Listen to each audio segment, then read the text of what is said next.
Senhoras e senhores, sejam muito bem-vindos a mais um Skin in the Game, o programa da Nord onde a gente fala sobre convicções de investimento. Hoje a gente está completando 50 programas e a gente trouxe um convidado super especial, um cara que eu admiro o trabalho já há bastante tempo, acompanho muito de perto. Dá para dizer que é um dos top 3 aí, influenciadores e educadores financeiros de finanças do Brasil e do mundo, talvez, né? Porque o Brasil é muito forte nisso, né, Bruno? O Bruno Perini, que está aqui com a gente hoje, ele é educador financeiro, ele é sócio do Grupo Primo.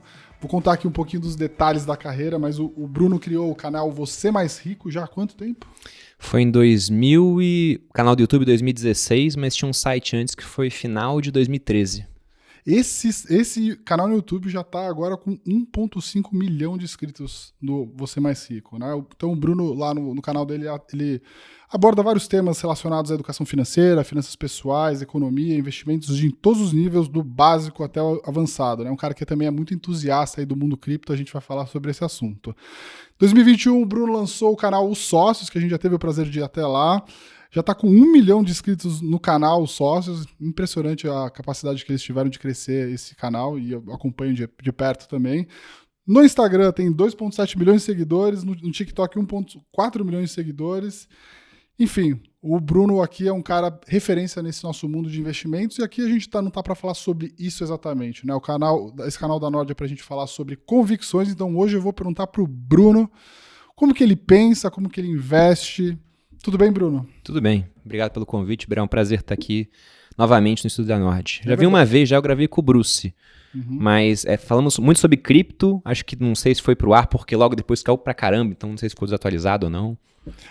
O antigo canal que a gente tinha do Bruce era para falar mais sobre, né, ideias, empreendedorismo e tudo mais. Eu até esqueci como é que era o nome. Como é que era, Ricardo? Risk Takers. E, enfim, aqui o canal aqui é mais voltado, o nosso programa aqui é mais voltado para convicções de investimento. Então eu gosto sempre de começar com uma pergunta, Bruno, que é o seguinte, né? Como é que você definiria o jeito Bruno Perini de investir? Imagino que isso deve ter mudado ao longo da tua trajetória, né? Mas se você pudesse, assim como o Peter Lynch fez os livros, né? O jeito Peter Lynch de investir, a gente tem o jeito Warren Buffett de investir. Como que você definiria hoje o seu jeito de investir? Eu diria que eu sou um onívoro do mercado.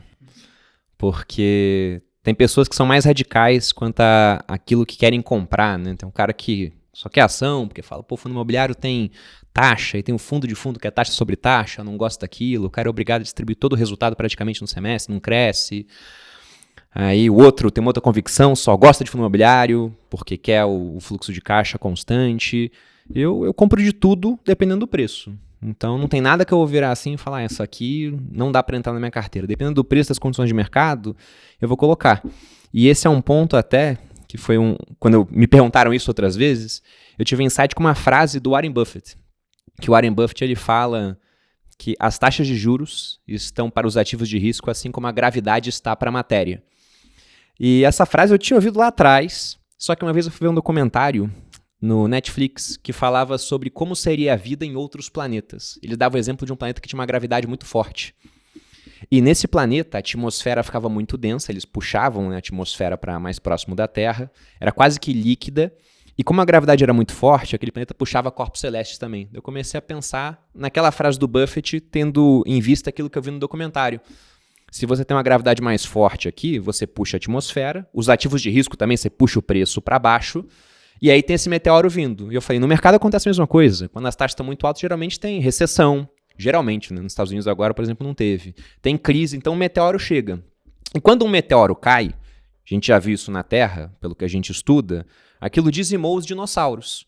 E acabou com todos os animais que eram muito especializados. Se tinha um animal que só comia um tipo de planta, e aquela planta morreu, ele morreu. Se tinha um animal que só comia um tipo de animal, se a comida dele morreu, ele morreu.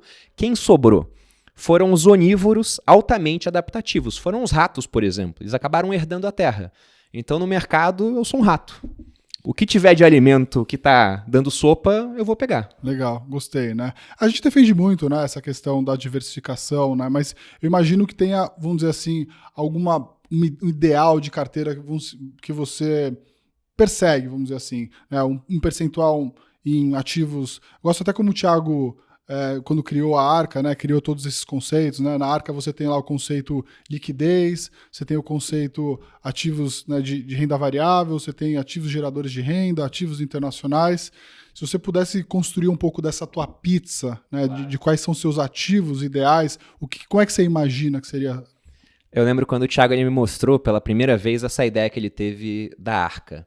E ele mostrou naquele quadro bonitinho que é 25, 25, 25, 25, né? O primeiro A é de ações e negócios, o outro de real estate, fundos imobiliários, imóveis em si.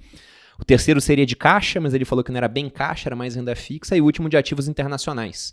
E eu falei pra ele, cara, legal, só que eu, por exemplo, acho que é muito arriscado investir assim, porque se for 25 em cada quadrante, o cara tá 75% em renda variável. Uhum. Pro cara que é empreendedor, por exemplo, eu não acho que é interessante. Ele falou, não, cada quadrante pode variar entre 10% e 40%. Eu apertei a mão dele e falei, parabéns, você criou a maneira como eu invisto então. Uhum. Porque a minha alocação vai variar de acordo com a minha vida. Então, de maneira geral, eu tenho algumas diretrizes para alocar o meu patrimônio. E acho que quem está em casa assistindo deveria pensar dessa maneira também. Elas foram mudando ao longo do tempo, porque a minha carreira também mudou. Quando eu era militar, e eu fiquei 11 anos no exército, eu tinha muita segurança. Porque, desde que eu não fizesse nenhuma grande besteira, eu continuaria empregado. Uhum. E ganhando a mesma coisa. Então, podia ser o melhor oficial do meu quartel, ou poderia ser o pior, eu ganharia exatamente a mesma coisa. Então, como eu não tinha risco, eu tinha fechado a porta da pobreza, mas também no curto prazo da riqueza, eu estava estável, eu falei, já que eu tenho muita estabilidade aqui, eu vou procurar mais risco no mercado. Hoje em dia eu entendo que é o contrário. Hoje eu já tenho muito mais instabilidade na parte dos investimentos e na minha carreira eu tenho, aliás, mais estabilidade em investimento e instabilidade na carreira. Porque, vocês sabem disso aqui também, a gente trabalha com um mercado que ele é sazonal. Se pega 2, 3 anos de bolsa fraca, fundo imobiliário fraco, as pessoas não querem aprender a investir. Elas querem ficar na renda fixa, sobretudo quando ela paga 1% ao mês, quase sem risco, com liquidez. Então eu penso da seguinte forma, se o Brasil continuar na trajetória que ele está, e eu já vi alguns gestores falando que o Brasil é um país nota 6, eu falo que para mim não, o Brasil ele é um país nota 4, mas quando ele pega a recuperação ele estuda, aí tira 8. Uhum. E aí no ano seguinte todo mundo fala, agora o Brasil vai, aí ele volta a usar drogas e volta a tirar 4. Ele fica nesse ciclo 8-4 o tempo todo. É uma excelente analogia. Então, se o Brasil continuar nessa trajetória, eu acho que o meu negócio ele vai dar muito certo. Uhum. Agora, se o Brasil ele piorar muito, aí isso afeta o meu negócio. Por conta disso, como meu negócio ele está casado com o Brasil, eu não tenho como ele tirar ele daqui, pelo menos não é simples fazer isso. Então, a diretriz inicial que eu tenho é que 50% do que eu tenho investido no mercado, isso eu não conto, por exemplo, imóveis que eu possa ter, mas no mercado, eu quero que esteja fora do Brasil, investido no exterior, ou o Brasil fora desse dinheiro, que seria cripto. Porque o Bitcoin ele não está em local nenhum, ele está na blockchain. E aí, se eu posso transferir para alguém que está na Austrália, ele continua na blockchain. Para alguém que está na Itália, a mesma coisa. Então 50% fica fora. Do dinheiro que fica no Brasil, hoje eu tenho uma alocação maior em renda fixa, por conta da questão da empresa, que é mais volátil. E aí tem uma posição menor em ações e fundos imobiliários, que eu até aumentei recentemente, porque eu achei que estava atrativo, mas porque a minha posição lá fora, ela está muito concentrada em Bitcoin. E aí, como eu já vou ter muita volatilidade por conta do Bitcoin, eu enxergo que eu não preciso de mais volatilidade vindo de ações e fundos imobiliários, eu prefiro ter mais renda fixa. Então, de maneira geral, desses 50 que ficam no Brasil, eu diria que eu estou uns 60 em renda fixa, aí os outros 40... eu tenho acho que uns 20 em fundo imobiliário e uns 20 em ações. É mais ou menos parecido. Legal. Uma boa dispersão, né? E, assim, se você pudesse dizer, assim, pro pessoal lá, assim, você falou assim, eu gosto muito de olhar preço e ver oportunidade, né? Se você pudesse listar hoje o que você imagina que são as 3 classes de ativos ou ativos em si que você vê como grandes oportunidades, né? Aqueles que você, recebendo lá o teu prolabore ou dividendo do Grupo Primo esse mês, tirando as suas despesas, é aquele primeiro dinheiro que você fala assim, puta, eu vou privilegiar essa classe de ativo, porque eu acho que essa classe de ativo agora está oferecendo uma boa simetria de risco-retorno. Sim. É importante falar que isso que eu falei agora é o princípio da alocação. Sim. Mas, por exemplo, nesse momento, eu estou muito mais alocado em Bitcoin do que seria o normal na minha vida e daquilo que eu penso como algo para se manter ao longo do tempo. E isso acontece porque eu acho que dentro daquilo que eu olho com o meu dinheiro para comprar, é o que a gente tem de mais assimétrico dentro dos próximos 1 ano e meio. Então, eu coço a mão toda vez que eu recebo algum dinheiro pensando, tá, eu vou alocar isso aqui aonde? É em Bitcoin que eu já tenho muito ou vai ser em outra classe de ativo? Então, eu sempre olharia para o Bitcoin primeiro. Porque esse ano tem 3 grandes fatores que eu acho que vão ser responsáveis por levar os preços para cima, mais do que a gente viu no ano passado, onde subiu 130%. A gente teve o lançamento dos ETFs, que era uma incógnita até pouco tempo, mas foram lançados 11 em janeiro. Só o da BlackRock, e se eu não me engano da Vanguard, já tem 30 bilhões em Bitcoin já, então, de dólares, né? Então os caras estão crescendo muito rapidamente. Se eu não me engano é dólar. Eu vi que acho que só esse mês eles compraram 3 bi de dólar. Acho que só esse mês. Deixa eu ver aqui, ó. Eu até mandei pro meu equipe pra gente dar uma olhada nisso, pra não falar besteira se é dólar ou real. Que a reportagem que eu vi era nacional. Não. Reais. 23 bi de reais. E esses ETFs eles vão dar entrada para muitos institucionais. Porque, por exemplo, lá na nossa gestora, na Grão, a gente tem até 2% do fundo Arca Multimercado, que é a previdência que a gente tem, que podem ser aplicados em ETF de Bitcoin. E a gente só faz isso porque é via ETF. Porque se não fosse, aí o gestor e a equipe vão ter que comprar Bitcoin e aí fazer o quê? Uma custódia própria, porque se deixa na corretora ela pode quebrar e o dinheiro está em risco. E aí faz o quê? Uma carteira multisign e é uma expertise que o pessoal não tem. Então, se não tivesse ETF, não estava alocado. Como tem, está alocado. E na hora que lança os ETFs lá fora, é lógico que vai ter um monte de gente olhando para esse negócio, e o cara pode até não acreditar no que é o Bitcoin em si, mas ele vê uma certa simetria. Ele fala, pô, é um ano onde lançaram ETF, tá tendo demanda por isso, vai ter queda de juros. Muita gente trata o Bitcoin como se fosse um S&P anabolizado, né? Ou um Nasdaq anabolizado, que tem um beta mais alto. E aí o cara vai comprar. Então, esse é um dos motivos pelos quais eu tô realmente bem otimista. É algo que não existia nos outros ciclos do Bitcoin. Aí eu não sei como é que vai ser o resultado nesse, né? No último ciclo, multiplicou por 7. Então, nesse eu imagino que seja alguma coisa menor, porque ele foi caindo de multiplicação a cada ciclo, porque o efeito do halving em si é menor.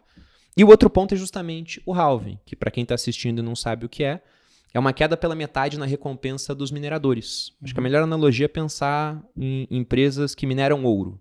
Imagine que do dia para a noite os sindicatos mineradores de ouro mundial se reúnem e falam, pessoal, de hoje em diante só vamos minerar metade do que a gente minerava antes. Então, cara, ele faz a oferta futura cair pela metade, enquanto a demanda permanece a mesma. Aquilo tende a levar preço para cima, um novo ponto de equilíbrio. Com Bitcoin é pior, porque a demanda não permanece a mesma. A demanda costuma aumentar. Porque o halving, além de ter esse efeito de diminuir a oferta, ele também é o maior evento de publicidade do Bitcoin em 4 anos. Porque todo mundo fala do assunto. Na hora que chegar o halving, e deve faltar mais ou menos uns 100 dias para o halving agora, vai ser ali por abril, final de abril, a gente vai ver a Globo falando disso. O Fantástico vai falar disso provavelmente. Os influenciadores todos falarão desse assunto. Serão feitos podcasts sobre esse assunto. E aí nessa hora que o tio do terreno vai olhar e vai falar, caramba, esse negócio de Bitcoin subiu pra caramba, será que não dá pra colocar um dinheirinho nisso? Aí um monte de curioso vai comprar. Sim. E aí o preço tende a subir. Sim. Eu tava até tentando pesquisar aqui enquanto você falava, mas assim, as pessoas talvez não tenham ideia, né, de quão relevante foi essa questão do ETF lá fora. Para pensar o seguinte, né? No Brasil, o ETF veio até antes, né? O que é muito curioso, né? O ETF de Bitcoin, né? Na verdade, de uma cesta, né? Que é o da Hashdex. Tem o do Bitcoin, mas também tem de uma cesta que representa o mercado, né? Como se fosse o Ibovespa do mundo cripto, né? Tem lá o peso, né? O Bitcoin tinha 70 e pouco, 80%, Ethereum, etc. Mas ele é praticamente Bitcoin, Ether, dá uns 95, aí tem um monte de outros pequenininhos que tem a participação. Exato. Esse já é o segundo maior ETF do Brasil. Então, agora, assim, imagina, né, para um mercado de vários trilhões de dólares, que é o mercado, enfim, de investimento nos Estados Unidos, e o mercado de ETFs nos Estados Unidos, em termos de tamanho de ativo e passivo, ele é até maior do que no Brasil, né? A gestão passiva no Brasil hoje ainda é muito pequena, eu diria que acho que é 2%, 3%. Lá fora já passou dos 50%, já tem mais gestão passiva do que a gestão ativa, né? Então isso de fato vai trazer um outro fluxo para o investidor. É só pensar que a gente tem aqui no Brasil 3 mil escritórios de assessoria, 20 mil assessores, esse número lá nos Estados Unidos deve ser, sei lá, 100 vezes maior, né? Então você dá acesso a uma quantidade de investidores gigantesca para poder investir nesse tipo de classe, né? O cara com poucos cliques dentro da sua própria corretora pode começar a ter acesso. Isso pode começar a fazer parte da cabeça das pessoas como uma alocação mais global, enfim. Então, assim, realmente, esse fator, né, tem o halving, também tem os ETFs. E o terceiro fator qual que seria? halving ETFs e a queda de juros. Ah, é queda de juros. Que leva ativos de risco provavelmente a um novo patamar. Mas essa parte do ETF ela é muito interessante porque lá fora tem um monte de ETFs de Bitcoin, desses 11, que estão cobrando taxa zero. Então o cara está renunciando à taxa para chamar o investidor para investir no ETF. E depois as taxas vão ser 0,2, que para ETF americano é até caro, né? Você pega lá os outros que acompanham a S&P, é 0,0 alguma coisa. 0,8, 0,4. Mas isso é muito interessante, tanto que eu comprei um pouco de ETF de Bitcoin lá fora. Porque na parte tributária, isso fica interessante para quem investe aqui no Brasil. Porque no Brasil, se você vende Bitcoin aqui dentro, você tem até 35 mil reais de isenção e depois é 15% de imposto. Se você vender até 5 milhões. Se passar disso, aí você tem uma faixa de imposto progressiva. E lá para fora, não tem isenção para Bitcoin, é só 15%. Só que se é um ETF de Bitcoin que você está negociando em bolsa americana, agora a gente tem aquela nova regra que foi alterada, né, quando mudaram a tributação para offshores e para também fundos exclusivos, que fala que vai ter um imposto anual, mas você pode compensar prejuízo. Então, o cara que tem algum prejuízo lá fora, ele pode não pagar imposto sobre a posição de Bitcoin dele, que pode subir 100% no ano, por conta desse prejuízo. Então, até para o cara que gosta de Bitcoin e quer ter realmente a moeda, fazer autocustódia, em termos tributários pode valer mais a pena ele ter o ETF lá fora. Interessante, não tinha parado para pensar nisso.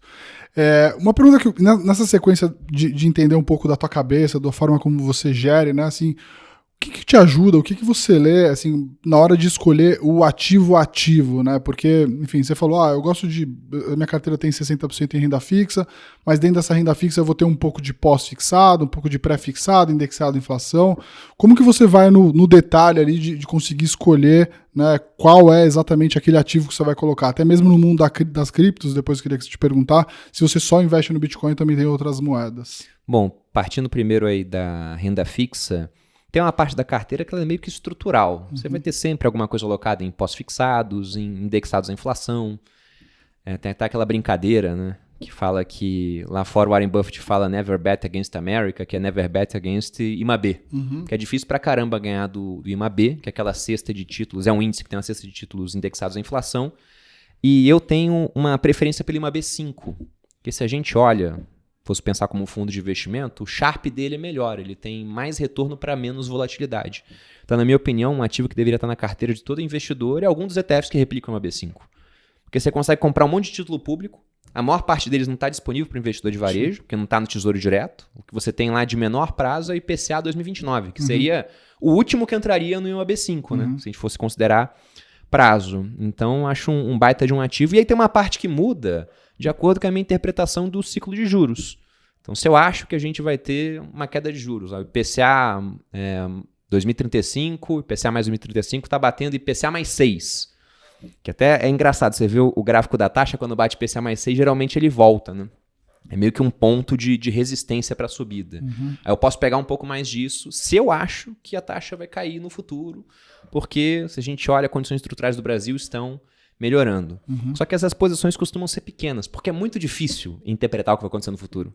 É muito mais fácil quando já passou. A gente olha e fala, era para ter comprado mais, era para ter comprado menos.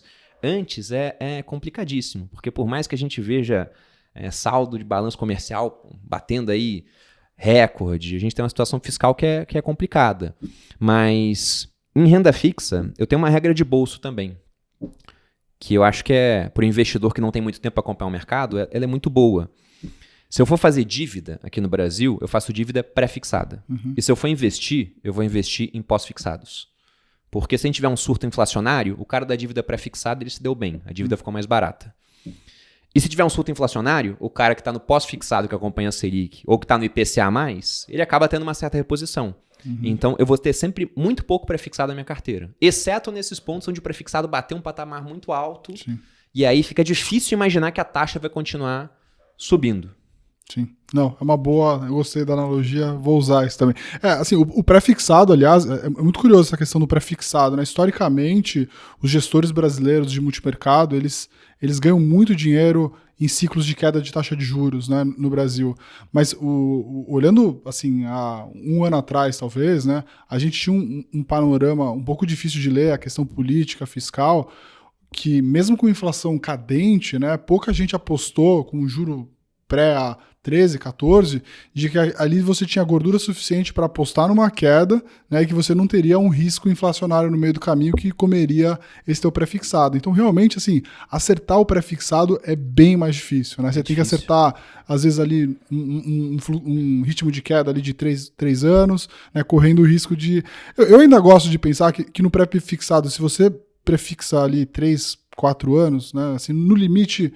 Se você fizer bem isso, você vai levar o CDI ou 90% do CDI no pior dos mundos, e se você acertar de verdade, você vai ganhar 150% do CDI, o que eu acho que é uma boa assimetria, né? Mas de fato, eu acho uma coisa bem mais difícil de acertar, enfim, essa é uma discussão boa que depois a gente pode ter com a Marília. Eu tinha feito uma outra pergunta, né? Às vezes eu esqueço aqui, faço as duas perguntas ao mesmo tempo, era melhor ter feito de cripto, né? Eu queria saber se você é um cara muito convicto em relação ao Bitcoin, né? Eu vejo você falar sobre Bitcoin já há muitos anos. Além do Bitcoin, você acredita em algumas outras moedas ou você vai com 80%, 90% da carteira já no Bitcoin? Eu posso só pegar um gancho nessa parte do pré-fixado antes de chegar claro. em cripto? Porque uma coisa que o pessoal não para raciocinar é em como o Brasil ele perde por causa da herança inflacionária que a gente tem. Porque se você pega nos Estados Unidos, os títulos públicos, a grande maioria são todos pré-fixados. Sim. O cara tem pré-fixado lá com prazo de 30 anos. Eles venderam um monte de pré-fixado durante um tempão, com prazo longo, por taxas de 1%, 2%. E aí quando a inflação americana foi a quase 10%, aquela dívida estava paga. Então até ajuda o país a se financiar a juros baixos e que ficaram de graça no final das contas, por um certo período. Aqui no Brasil, você pega no Tesouro Direto, por exemplo, o pré-fixado que não distribui juros semestrais, o prazo máximo é 2029. Então, é um pré-fixado de curto prazo ainda. Porque é difícil ter alguém em sã consciência que vai comprar um pré-fixado que vai vencer em 2045 aqui no nosso país. Então, eles acabam tendo dificuldades até para rolar a dívida. Porque a parte da Selic é muito ingrata com o governo. Porque a hora que a inflação sobe, a Selic sobe também para conter a inflação. Então a dívida está ficando mais cara. Então uma vantagem que os americanos têm por não terem tido hiperinflação. Enquanto aqui no Brasil a gente teve, antes do Plano Real, era o caos. Você pega, se eu não me engano, de 64 a 94, foram 40 anos seguidos de inflação de no mínimo 2 dígitos. Às vezes 3, e se pega os anos 80, às vezes 4 dígitos.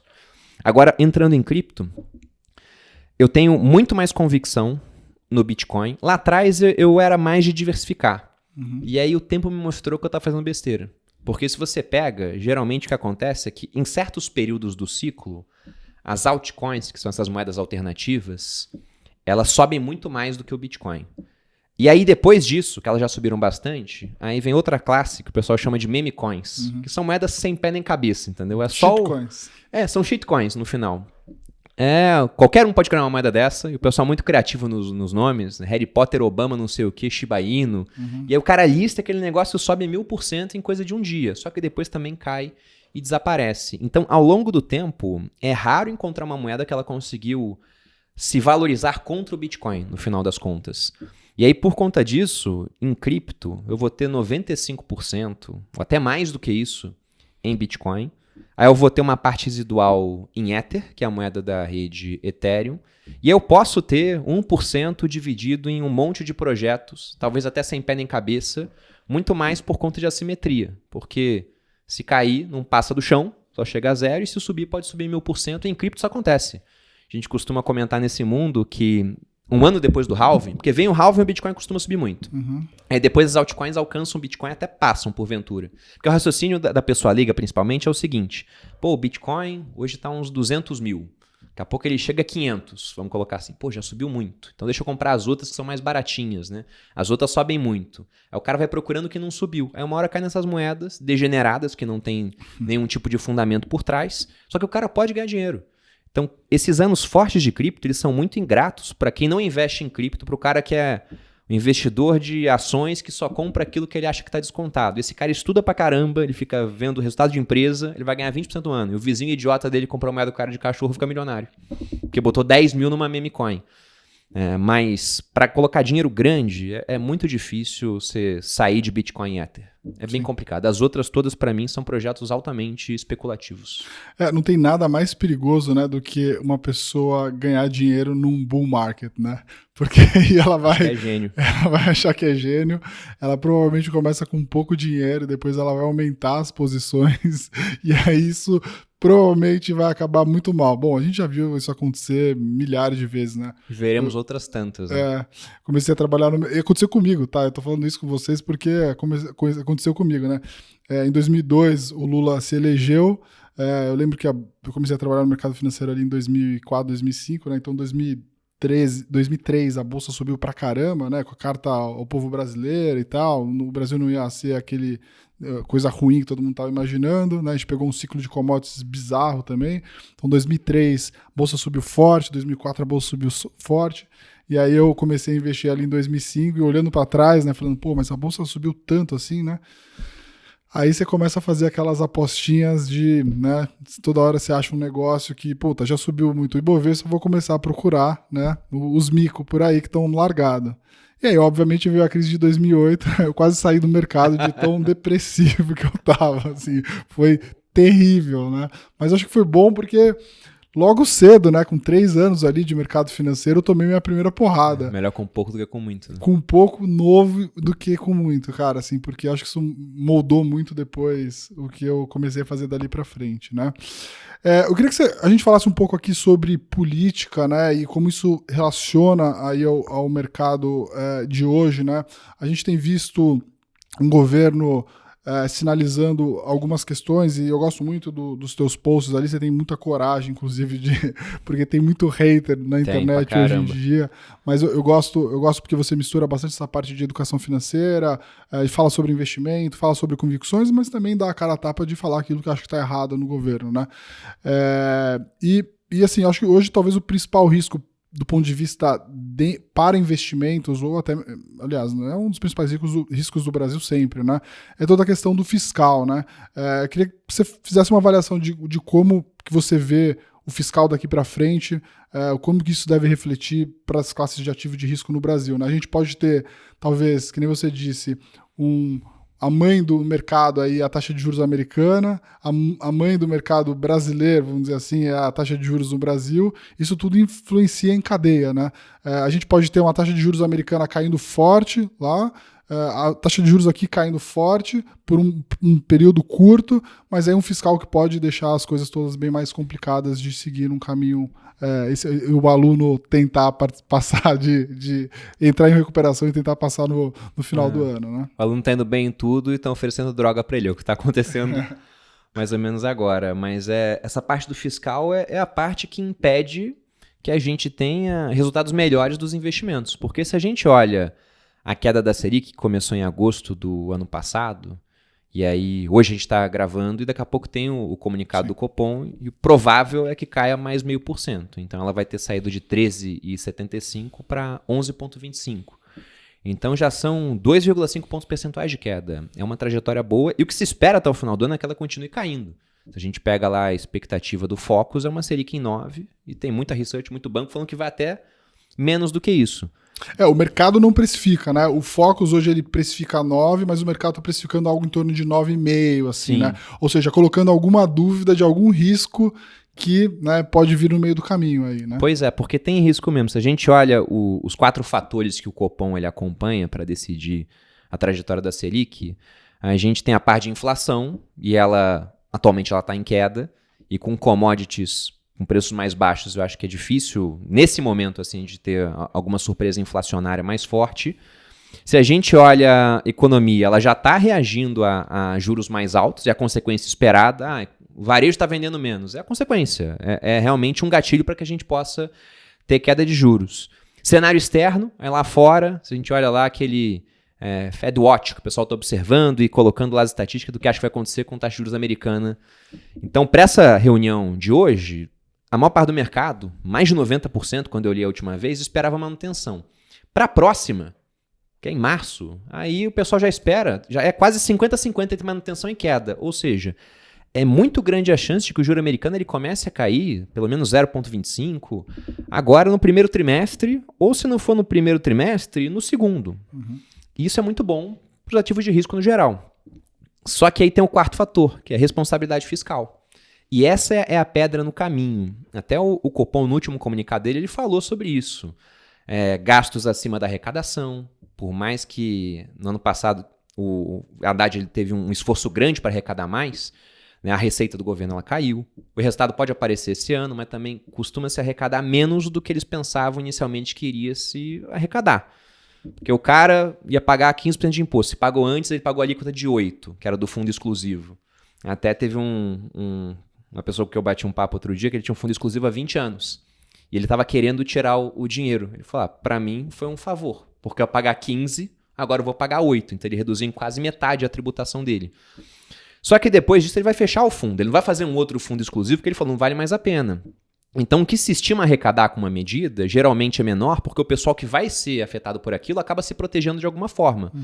A gente brinca que se o cara vê que a tributação dele vai ser de 1 milhão, então ele tem até 1 milhão menos 1 centavo para gastar com um tributarista que vai protegê-lo daquela tributação. Então essa parte de tentar arrecadar, como foi feito ali, majoritariamente sobre os mais ricos, ela é muito boa do ponto de vista político, ela é uma vitória política, isso agrada a base do governo, mas ela é pouco efetiva do ponto de vista realmente da arrecadação, da parte fiscal. E se a gente pega o crescimento de despesa, ele foi muito grande. Muito influenciado por pagamento de precatória em dezembro, então não foi tudo por conta do governo, teve coisa que é herança de governo passado, mas mesmo assim foi distante daquilo que havia sido colocado como meta e que é algo que preocupa. E aí se a gente olha os novos anúncios, né? Aquela política da... Como é que é o nome? Nova Matriz Brasil? Agora a política nova do governo, 300 bilhões até 2026. Como é que vai ser isso? Vai ser pegando o dinheiro via tesouro, pagando 11% para emprestar para empresário a 5%? E esse déficit, assim, esse gap, de onde vai sair? Então, isso realmente é algo que eu acho que vai pesar, mas eu não acho que vai ter um efeito imediato. Tem um antigo ditado em inglês, é uma história que conta de um rei que ele governou, era um rei viking, naquela época da unificação inglesa ainda, e ele queria mostrar que existem limites até para o poder de um rei. Ele chegou em frente ao mar com os súditos dele e começou a ordenar que a maré não subisse, e a maré foi subindo. E aí o pessoal falou, não dá para parar o avanço da maré, né? E dizem, não dá para parar o avanço da maré com uma vassoura. Então eu acho que nessa parte do fiscal ela vai pesar, mas eu não acho que vai ser imediatamente. Com o juro caindo no mercado americano, acho que o mercado vai andar e depois vai começar a fazer a conta disso. Porque se você para falar com o gestor de fundo, o pessoal tem a taxa de performance semestral. Então eles falam, é um risco, mas não vai afetar agora. Aí se você fala com os economistas que acompanham mais isso, aí o pessoal fala, não, isso aqui vai pesar. Mas eu não acho que vai ser nesse ano. Agora, de fato, o que deve acontecer é que o Brasil vai ter mais, novamente, nesse ciclo de queda de juros, a taxa fica lá em 9, 9,5, 8,5, não sei. E depois pode ter que começar a subir para conter uma inflação que está mais alta. Sim. Infelizmente. Você acha que aquele plano inicial do arcabouço, né, de esse ano, eventualmente o governo chegar num déficit zero, você acha que é provável? Muito difícil, né? Muito, muito difícil. Né? Muito complicado, muito complicado. Eu duvido que alguém acredite nisso ainda. Acho muito difícil mesmo. E o que as pessoas às vezes não Até porque têm... esse ano de eleição municipal e o governo já falou que ia gastar mais também. Então... E o pessoal não entende, talvez, também que o governo, obviamente, ele tem que lidar com duas coisas, que é uma com a execução, mas também com a expectativa do mercado, né? Um governo que fala constantemente que vai atingir alguns tipos de metas e não bate, ele passa depois a entrar em desconfiança, isso tem um efeito gigantesco para o empresário, para o investidor, enfim. Não é só uma questão de, não bati a meta porque não deu, né? É também uma questão de como você constrói a confiança dos empresários, né?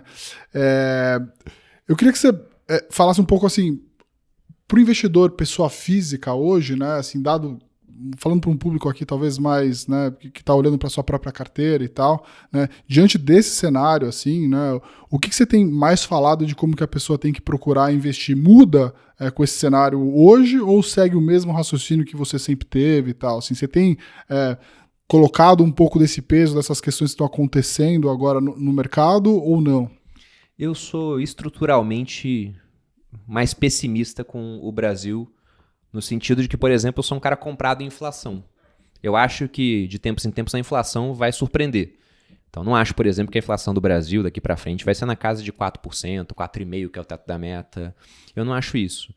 Então o Brasil está sendo mais ou menos o que ele sempre foi. A gente teve um período diferente, mas o normal do Brasil é mais ou menos o que a gente está vendo agora. É um governo que fala que vai gastar, mas gasta mais.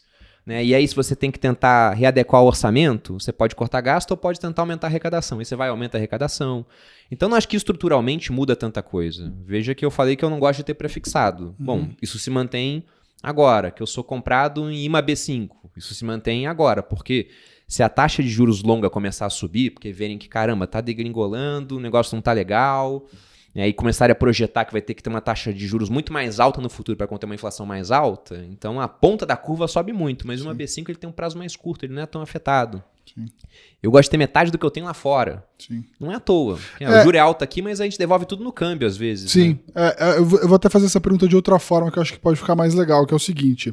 As pessoas me perguntam o seguinte: como que eu hoje invisto no Brasil para me proteger de um eventualmente risco aí que a gente não está vendo, né, de estorno fiscal, um governo descontrolado? Quais são as classes de ativo que hoje um brasileiro, né, que tem sua poupança aqui no Brasil, como que ele pode investir para se proteger? Quais são os hedges para uma eventual catástrofe aí do ponto de vista de o governo começar a fazer muita besteira, gastar muito, né? Acho que essa é uma pergunta mais... É uma pergunta que realmente define mais, né?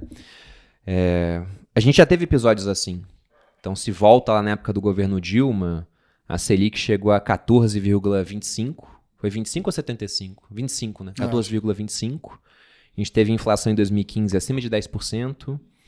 Eu lembro que na época dava para conseguir pegar a LCI, que pagava 16% ao ano, isento de imposto de renda. Então, era um negócio que gerou muita oportunidade, porque acabou. Porque se continuasse subindo, o cara ia perder dinheiro. E era muito mais difícil lá atrás se proteger em comparação a hoje, porque hoje já há instrumentos que são melhores. Então, se realmente a gente começar a ver uma parte fiscal indo muito mal, ou seja, um excesso de gastos frente à arrecadação, isso vai ter que sair de algum lugar. E aí vai acabar, por exemplo, em mais dívida.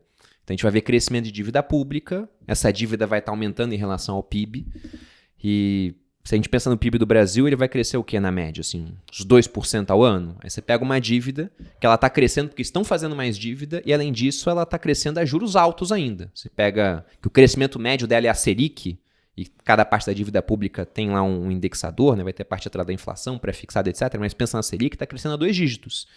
E essa trajetória já transformou o Brasil no país mais endividado da América Latina. Passamos a Argentina.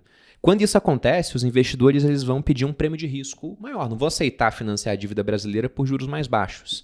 Então, o que você tem na ponta longa, aqueles títulos públicos que você pensar, no final vão me pagar o prometido. Mas se o final lá em 2045, você vai ver que você pode perder 20%, 30%, 40% por conta de marcação a mercado. Uhum. Então, eu evitaria alongar nesses títulos longos. Eu teria títulos mais curtos, muito mais peso em Selic, né, pós-fixado, e indexados à inflação de curto prazo, por exemplo, um IMAB5, um ETF desses na carteira, porque ele até vai sofrer um pouquinho, mas já tem reposição da inflação, então ele vai continuar sua trajetória. Na parte de renda variável, se a gente tem paciência e compra aquelas empresas que estão mais próximas de um preço interessante, essas empresas elas têm uma capacidade de reajustar preços muitas vezes. A minha tese principal em ações é de comprar empresas que enfrentam pouca competição, por exemplo, uma B3. Né? A B3, ela hoje é o único player de bolsa aqui no Brasil. Então, ela não tem uma barreira assim que fala que ela é uma monopolista legal, igual acontece com algumas empresas de energia, com empresas de saneamento, mas ela é um player que ela é dona do mercado. Até a gente trabalha para a B3. Porque a gente está fazendo um podcast aqui, o cara fala, pô, vou investir então. Quem ganha com isso é a B3, porque pode ser que o cara não compre relatório da Nord, ele não faça o meu curso. Ele não paga nada pra gente. Exato, e a B3 está ganhando. Então, a B3, ela pagou uma única vez para me ter como cliente, e na verdade não foi ela que pagou, foi lá atrás uma corretora chamada Link, que depois virou a Rico, que hoje faz parte da XP. E eu sou cliente deles há 18 anos. Então, estou gerando receita para eles há 18 anos. Eu gosto de empresas assim, que pagam uma única vez pelo cliente e tem um LTV muito grande. Sim. É o caso de B3. Para quem está nos ouvindo do Paraná, por exemplo, você deve estar numa cidade que é mercado da Sanepar, que é a empresa que ela trabalha com distribuição de água e recolhimento de esgoto. Eu não conheço um paranaense que mora nessas cidades abastecidas pela Sanepar, que simplesmente falou, não quero mais o serviço da Sanepar, não. Eu vou cavar uma fossa aqui no meu quintal e vou pegar água no rio. O cara não vai fazer isso. Então, novamente, o cara pagou uma única vez para te ter como cliente e vai te rentabilizar durante o período da concessão. E com poder de remarcar preços. Então, eu gosto de empresas de saneamento, eu gosto de empresa elétrica, porque depende do governador, né, de saneamentos muitas vezes, mas você tem um certo poder de remarcação de preços. São empresas que são largadas em bolsa. Elas negociam muitas vezes abaixo do valor patrimonial, negociam relações de preço-lucro muito baixo, preço EBITDA muito baixo. Então dá para pegar empresa assim. Agora você vai ter que ter paciência, porque você não vai ver o preço disparando ao longo do tempo, mas dá para ter uma posição em renda variável, só que não seria uma posição tão grande, porque as empresas vão sofrer com esse efeito também de incerteza. É só a gente voltar, pegando um exemplo mais extremo, a como era o Brasil antes do Plano Real. Quem empreender naquela época, se o cara para empreender, ele faz o mínimo de conta, né? Ele faz uma conta assim, vou colocar 100 mil e eu espero que daqui a 2 anos eu recupere isso e tenha um lucro de tanto. Como é que ele faz essa conta se ele falar, vou colocar 100 mil cruzeiros, mas a inflação é de 50% ao dia, então lá na frente eu vou ter que ter 2 milhões de cruzeiros contando a inflação? Não dá para fazer conta. Então o cara não empreendia. E aí, quanto mais inflação, o ser humano que é já naturalmente imediatista, ele tem dificuldade de alongar o prazo das coisas que ele quer, pior fica, ele fica mais imediatista ainda.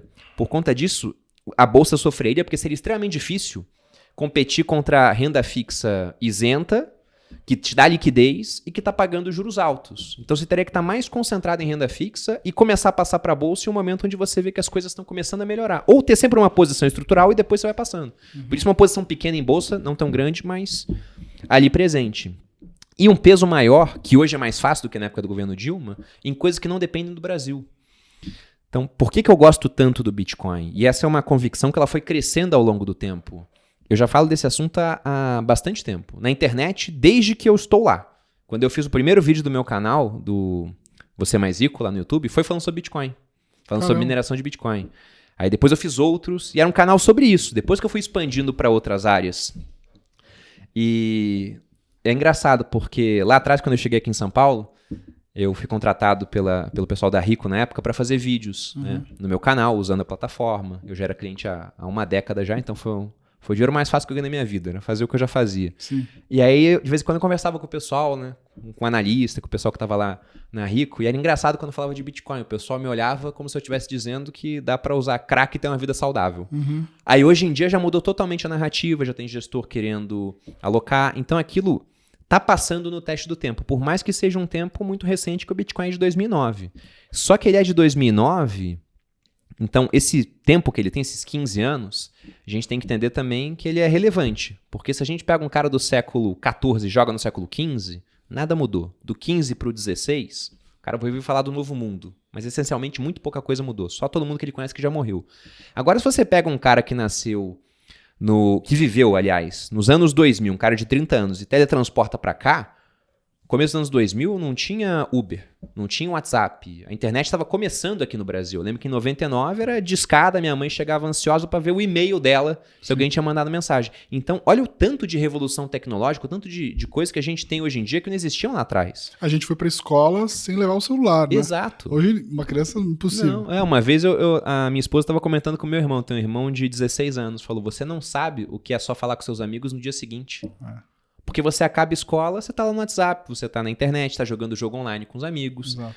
Então, é uma outra geração. Então, ter esse negócio que surgiu em 2009 ainda relevante em 2024 é uma baita de uma conquista tecnológica.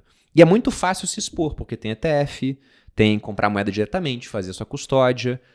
E por mais que o Brasil inflacione pra caramba a sua moeda, por exemplo, se isso acontecer, no que isso afeta o Bitcoin? O preço dele só vai subir em relação ao real. E nós já vimos isso acontecer em vários países africanos, já vimos isso acontecer em países da América Central, já vimos acontecer na própria Argentina, em países que sofreram com inflação alta na Ásia.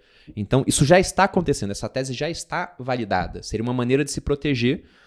É lógico que é sempre mais interessante, o ciclo do Bitcoin está alinhado com isso. E os próximos 2 anos tendem a ser anos bons. E também investimento fora do país em localidades que sejam melhores do ponto de vista de segurança jurídica, de ter uma moeda mais estável, de você ter respeito à propriedade privada. Porque se a gente pensa no empreendedor, o cara ele quer abrir um negócio sabendo que o meu negócio é meu, ninguém vai tomar, ninguém vai ficar interferindo nele. Ele quer uma moeda estável para poder fazer conta, para não ter que botar muita inflação nessa conta. E ele quer ter a certeza de que quando ele tiver resultado, ele vai colher aquilo. Não quer uma mudança de tributação que pode acontecer do dia para a noite. E se a gente pensa no Brasil, sem surto inflacionário, a gente já é um país que relativiza muito a propriedade privada, a gente tem uma baita de uma insegurança jurídica, e o outro ponto é a incerteza natural que existe aqui em comparação com um país que é mais desenvolvido. O legal dessa história do Bitcoin ou das criptos como um todo, né, que o próprio Banco Central do Brasil tem uma cabeça mais aberta em relação a essa questão da moeda digital, né? Hoje, o mecanismo de financiamento do Banco Central no Brasil, ele basicamente, né, vende, vamos dizer, para investidores locais, né, via o Tesouro Direto, institucionais, via os fundos e também, enfim, fundações, etc. E investidores institucionais profissionais que têm direito, né, que conseguem ali, às vezes, abrir uma conta no Brasil, comprar os títulos aqui, ou até mesmo os bons que são negociados lá, né? Mas imagina que, através de uma moeda digital, ou seja, qualquer pessoa de qualquer lugar do mundo, né, o Banco Central emitindo uma moeda digital poderia comprar a taxa de juros no Brasil. Isso poderia melhorar, inclusive, a questão do financiamento. É muito louco pensar que nos Estados Unidos, né, dado que eles concentram boa parte dos recursos, né, do mundo, né, obviamente eles não queriam perder isso, acho que por isso que demorou tanto, né, para ser aprovada a questão dos ETFs, né. É uma questão de que eles, como incumbentes ali, tinham dificuldade de aprovar isso, mas acho que é inevitável, e eu acho que tem muita coisa que as pessoas ainda não têm noção, que daqui a pouco vão fazer e vão estar usando cripto sem saber que estão usando cripto também, né. Pede pro pessoal explicar como é que funciona o cartão de crédito, no detalhe, como é que é a transação. Ninguém sabe, mas hoje em dia as pessoas só compram no crédito. O cara sabe que com crédito ele vai ter cashback, que ele pode consumir agora e pagar depois, que ele consegue milhas. Então, com cripto, isso vai acontecer, vai ter cada vez mais gente usando por diferentes motivos. Agora, eu não acho que esse pessoal vai estar usando o Bitcoin, por exemplo. Tem muita gente que tem teses diferentes sobre Bitcoin, mas eu enxergo o Bitcoin como se ele fosse um ouro melhorado. No seguinte sentido, você pega, por exemplo, Segunda Guerra Mundial, e tá cheio de filme aí, para mostrar, né? O pessoal ia para os campos de concentração e tentava esconder alguma coisa, vou esconder ouro, joia, porque o cara pensava, se eu sobreviver, eu vou ter como recomeçar, porque tem isso aqui que pode ser vendido. Uhum. Só que era difícil esconder isso. Se você pensa em Bitcoin, se isso acontecesse hoje, bastava ele memorizar 12 palavras, ou esconder aquilo bem, as 12 palavras, que depois ele pegaria, ele conseguiria baixar uma wallet e recuperar o saldo de Bitcoin dele. E naquelas 3 funções da moeda, né, que para ser moeda tem que ser meio de troca, unidade de conta e reserva de valor. As coisas até começam pela reserva de valor. Se a gente volta lá para os primórdios, época do escambo, eu queria comprar, sei lá, maçãs que você tinha. Eu só tinha carne de porco. Aí você fala, não, mas eu não como carne de porco. Aí eu tinha que ir atrás do cara que você queria peixe. Eu troco carne de porco por peixe para te dar o peixe em troca da maçã. Até uma hora que o pessoal que vendia falou, cara, você guarda ouro que eu sei. Então, já que você entesoura esse negócio que você acha bom, me paga em ouro. E o pessoal guardava ouro por quê? Eu coleciono moedas antigas. Eu tenho moedas da época do Império Romano, que o negócio atravessou 2.000 anos e 10.000 quilômetros e está aqui na minha mão, igual estava naquela época. Então, o trabalho de um romano não pode ser transportado no tempo e no espaço, mas ele poderia trocar por ouro, que pode ser transportado no tempo e no espaço. E ganhou valor ao longo do tempo, ou se manteve porque as moedas fiduciárias perdem valor. Uhum. O Bitcoin faz exatamente a mesma coisa. Só que o ponto ele é essa reserva de valor com quase todos os componentes do ouro, alguns até melhores do que o ouro, porque ele é escasso matematicamente, são só 21 milhões, o ouro a gente não sabe. Então, se o ouro começar a valer $5.000 a onça, vai ter um monte de ouro que o pessoal sabe que tem no meio da África, mas não tem estrada, não tem porto, que vai começar a ser minerado porque vai valer a pena construir estrada e porto para extrair aquele ouro. Com o Bitcoin não acontece isso. E aí, você tinha aquela reserva de valor, o comerciante demandou, virou um meio de troca, e se todo mundo faz troca com aquilo, vai virar unidade de conta. E eu não vejo ninguém demandando bitcoins em troca. Eu acho que o Bitcoin, no final, ele vai ser essa reserva. Até porque com o próprio ouro, as moedas que eu tenho de ouro, elas são muito mais bem conservadas em comparação às de prata. Porque o pessoal guardava de ouro e usava de prata no dia a dia. Então, acho que algumas criptos podem ser usadas dessa forma. O cara nem sabia que está usando cripto. Agora, o Bitcoin em si, acho que a vocação dele é outra. Por exemplo, vamos pegar o caso da Rússia. A Rússia, ela meio que virou um pária por conta da invasão à Ucrânia. Meio porque o Brasil está comprando muito diesel da Rússia, a Índia compra também. Então, tem negociação. Só que eles não conseguem negociar em dólar, né? É mais complicado fazer negociação. Então imagina que um país fala, eu não aceito outras moedas que você tem para me oferecer. Eu não aceito yuan, eu não aceito rublo. O cara fala, você aceita ouro? Pô, liquidar ouro é mandar um navio pelo Atlântico. É muito difícil. Aceita Bitcoin? Ele manda na hora para uma carteira de um país. E a gente não sabe que países têm carteiras relevantes, porque essas carteiras são anônimas. Mas eu acho que vários países já devem ter uma reserva boa em Bitcoin, a gente só não sabe disso. Principalmente países onde você tem, por exemplo, pouca transparência. Então, a Rússia não fala o que ela faz com os recursos dela, a China não fala, ela fala o que ela quer falar. Coreia do Norte. Então, não acho que é só El Salvador que já tem bastante Bitcoin, acho que outros países têm também. Você acha que em algum momento aqui, assim, em quanto tempo você acha que aqui no Brasil a gente vai estar pagando coisas com Bitcoin, assim? Então, tem cidades onde isso acontece, mas eu acho forçação de barra. Sim. Porque vamos pegar da seguinte forma, eu vou comprar alguma coisa de você, você gosta de relógio. Eu vejo um relógio e você fala, pô, Breno, vende esse relógio aí. Aí você fala, te vendo, você pode pagar 100 mil reais nesse relógio, porque os relógios seus eu sei que são relógios de coleção, são bonitos, né, de marca, etc. Ou você pode me dar o equivalente em Bitcoin. Se o Bitcoin está 200 mil, eu te pago meio Bitcoin. Aí eu fico pensando, para que eu vou te dar meio Bitcoin, que tende a subir de preço, porque é escasso, tem mais demanda, se eu posso te pagar em real, que tende a desvalorizar, porque é o programado do Banco Central. Se o Banco Central cumprir a meta desse ano, o centro da meta, é 3% de desvalorização na moeda. Uhum. Então, para que eu vou pagar com a moeda que ganha valor, se eu posso te pagar com a que perde valor? Por isso que eu acho difícil essa tese de que não, daqui a pouco está todo mundo usando Bitcoin. Eu acho que pode ter muita gente encarteirando Bitcoin. Agora, usando no dia a dia, eu, por exemplo, eu já tive várias oportunidades de comprar coisa em Bitcoin. A minha primeira pergunta é, não pode ser em real? É melhor comprar em real. Sim. Aliás, assim, tem muito mais história de pessoas que investem em cripto que perderam muito dinheiro porque em algum momento falaram, quer saber, eu vou pagar em Bitcoin mesmo, né?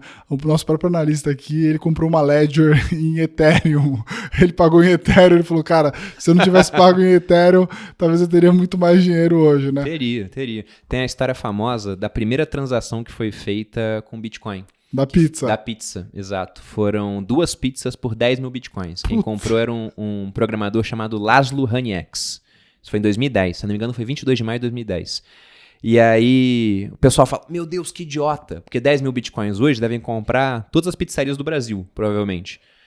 Só que esse cara, se ele pagou 10 mil Bitcoins, ele tinha muito mais. Só que na época, como é que foi difícil? Ninguém aceitava Bitcoin, então ele não pagou a pizzaria. Teve um cara que encomendou a pizza, deu $30, ele falou, deu $30, o cara foi lá e deu 10 mil Bitcoins pro cara dos $30. Aí esse cara, ele perdeu os Bitcoins, ou ele vendeu muito cedo, ele não guardou. Mas esse Laszlo, que tinha 10 mil Bitcoins, tinha muito mais do que isso. Agora, lógico que esse cara pensa hoje, fala, pô, 10 mil Bitcoins, olha a diferença que isso seria hoje em termos patrimoniais. Seria muita coisa. Então, Bitcoin é um negócio que é relativamente simples, assim, de você se planejar. Adquire e espera. Há certos momentos onde pode ser vantajoso você vender para depois poder comprar mais. Sim. Só que, no geral, até quem comprou no último topo de mercado, eu acho que ao longo desse ano tem grande chance de estar com lucro, até um lucro relevante. Sim. Aliás, assim, talvez qual que seria a melhor forma para quem nunca investiu no Bitcoin? É começar com muito pouquinho e ir comprando sempre nas quedas, assim, tem uma forma correta? Eu vejo que você sempre fala sobre isso, né? Assim, tô aumentando minha carteira, o Bruno do futuro vai ficar feliz com o Bruno do passado, né? Assim, acho que a primeira pergunta que vem para as pessoas, né, que nunca investiram, né, é assim, pô, mas já subiu tanto, né? Vou comprar agora. Então, assim, o que você imagina que seria uma trajetória correta para quem está começando a investir? Eu acho que para quem não tem nada, por exemplo, você não tem que escolher muito timing. Uhum. É melhor simplesmente você fazer aquela, né, estratégia do DCA, né, um preço médio. Vai comprando todo mês, vai comprando um pouquinho. E em épocas de queda, você compra mais. Então, se o cara tivesse começado a comprar Bitcoin no último topo, quando ele bateu os $69 mil, esse cara teria comprado um pouquinho, caiu 80%. Tá, mas ele teria comprado bem pouco no topo. Seria a primeira compra dele. Não seria uma compra que ele vai botar 50% do patrimônio. Seria uma compra residual, com a renda que ele tem. E aí, durante toda a queda, ele teria comprado. E durante um bom período de meses, ele teria comprado Bitcoin entre 16 e 20 mil dólares. E tem uma métrica no Bitcoin que é muito importante, que é o chamado MVRV. É o Market Value sobre o Realized Value, ou seja, o valor de mercado do Bitcoin sobre o preço médio de quem está comprando Bitcoin.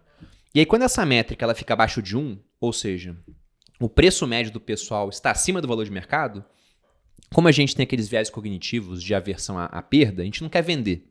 E quem entende Bitcoin está comprando mais. Então, essa é uma época muito boa para acumular. E geralmente, depois dessa época, tem épocas de explosão do preço, onde o preço sobe muito e comparado ao preço médio desse pessoal, chega a 3, 4 vezes. E aí, quando chega nesse patamar, geralmente o mercado dá uma realizada boa. Então, se o cara ele fosse acumulando durante a queda, teria tempo de estudar, compraria mais depois pegaria toda essa subida, que ainda vai acontecer. Agora a gente não está nem em 2 no MVRV, a gente está em 1 ponto alguma coisa, 1,8, algo assim. Então, tem bastante espaço pela frente. Mas eu acho que mais importante ainda do que isso é como que esse cara vai fazer. Porque pode ser que o cara tenha comprado durante toda a queda, comprou depois durante a estabilização, já está subindo agora, está no lucro, porque o preço médio dele ficou mais baixo, só que ele fez isso e deixou o dinheiro numa corretora que quebrou. E várias já quebraram. Ou ele botou numa carteira própria e esqueceu as palavras de acesso. Acabou. Não tem como mandar um e-mail para o dono da carteira e falar, você recupera isso para mim? Não existe. Então, se a pessoa ela não é boa em memorizar senhas, se ela não tem controle disso, se toda semana quem está assistindo aqui tem que mandar recuperar senha para o Instagram para poder entrar no perfil, né? Ou para o Gmail, Hotmail, não existe isso quando você faz a custódia do Bitcoin. Se está na corretora, existe. Só que se a corretora quebrar, seu dinheiro está lá dentro. Se você faz a custódia... hackeado, né? Também você pode ser hackeado. Também. Se você faz a custódia, você tem que ter essa responsabilidade. Eu acho que muita gente não está pronta para isso. Sim. Por isso que os ETFs, eles tendem a ser os maiores donos de Bitcoin do mundo, na minha opinião. No geral, eles vão ter mais Bitcoin do que as pessoas físicas, que hoje têm muito mais Bitcoin que os ETFs, no somatório. Sim. Porque as pessoas físicas vão perdendo isso ao longo do tempo. E nem porque são simplesmente irresponsáveis. Porque, por exemplo, já teve caso disso acontecer, né? Chega no direct de vez em quando, meu marido tinha Bitcoin. E aí, ele não deixava na corretora. Eu sei que ele fazia custódia, né? Como é que eu faço agora? Porque ele não deixou as palavras. Eu falei, não faz. Já era. Pô, mas era muito dinheiro em Bitcoin. Não tem como. O Satoshi Nakamoto lá atrás falava que isso era quase uma doação para o restante da comunidade. Porque se teremos só 21 milhões e de repente 1 milhão deixa de existir, agora são só 20. Ele fica mais escasso ainda. E aí, para esse cara que não quer entender essa parte de custódia, é melhor comprar um ETF. Sim, eu também acho. Você falou sobre um assunto aí sobre compras, né? Dollar cost averaging, que é dollar cost averaging, é você ir comprando ao longo do tempo, né? Eu tive muito mais sucesso na minha vida comprando as coisas devagar e pouco a pouco do que tentando acertar os vales e os topos, né? E assim, eu fiz uma conta outro dia, né? Eu peguei todos os meus extratos de Bitcoin, eu comprei Bitcoin 25 vezes desde 2017. A minha melhor compra multiplicou por 14. Olha, e a minha pior tá caindo uns 19%. Então, assim, isso também mostra que... Você tá com muito lucro no final. E assim, e mostra como o dollar cost, né? Quando você tem convicção, entende, põe do tamanho certo. Eu nunca passei de 3% do meu patrimônio em Bitcoin, eu também não tenho essa pretensão. Se ele começar a subir muito, eu vou ter que fazer um ajuste, porque eu me comprometi a ter uma parcela desse tamanho. Eu acho que isso funciona bem para a maioria das pessoas, eu acho que é um bom caminho para seguir, né? Queria falar aqui de 2 assuntos, né? Um polêmico. Queria saber sua opinião sobre o investimento em imóveis, né? Se ainda dá para ganhar dinheiro com leilão, como é que você vê essa questão? Acho que um ponto que eu falo bastante nas minhas redes, o pessoal vê de várias formas, né? Assim, dá para ganhar dinheiro com imóveis, comprando e vendendo, dá para ganhar dinheiro com imóveis em leilões, dá para ganhar dinheiro esperando e alugando? Como é que é a tua visão em relação a isso? A minha visão é aquela que eu passei inicialmente para você. Eu compro de tudo, depende do preço. Então, lá atrás, as pessoas falam, o Bruno não gosta de imóvel, ou não gostava de imóvel. É porque, se você pensa em como é que é o investimento tradicional em imóvel, e como é que são as pessoas que tradicionalmente fazem esse investimento, geralmente o brasileiro, que é hiperconservador, ele se alavanca para isso. Ele vai e pega dinheiro emprestado para poder comprar o imóvel.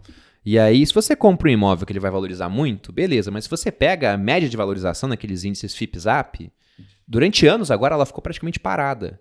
Aí, sempre que eu boto esse gráfico mostrando o FIPZAP, aí vem um corretor de Balneário Camboriú e fala, você está enviesado, porque aqui em Balneário subiu 100%.